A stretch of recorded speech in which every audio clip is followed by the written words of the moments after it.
I dag skal du lære, hvordan man bruger matematik inden for byggefag. Og inden for byggefag, der bruger man rigtig meget matematikken til mange forskellige ting. For eksempel så anvender vi matematik til, når vi skal regne ud, hvor mange mursten vi blandt andet skal bruge til at bygge et hus med. Vi bruger det for eksempel også, hvis vi skal lægge en terrasse, og vi skal regne arealet ud på, hvor mange sten går der til den her terrasse.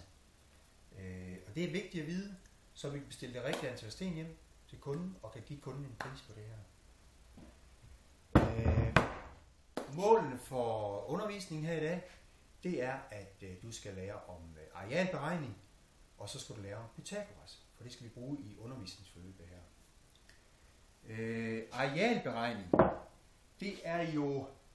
areal er jo ligesom, hvis man har en overflade, så kan man sige, jamen, så har vi et areal.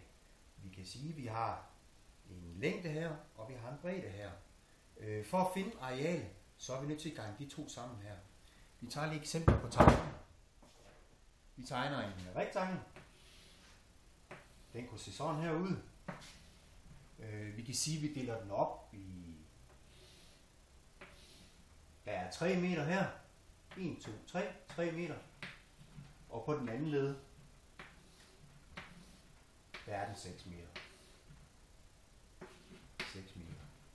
Så vi har 3 meter her, og vi har 6 meter her. Så arealet er sådan set, hvor mange af de her felter kan der være inden for det her område. Og der kan vi sige, at der er 6 her, og der er 3 her. 6 gange 3. 6 gange 3 er lige med 18. Det er rigtigt. 18. Og det var jo et meter, så det var 18 meter. Men nu er der jo to dimensioner her. Der er en højde, og der er en bredde. Så det må være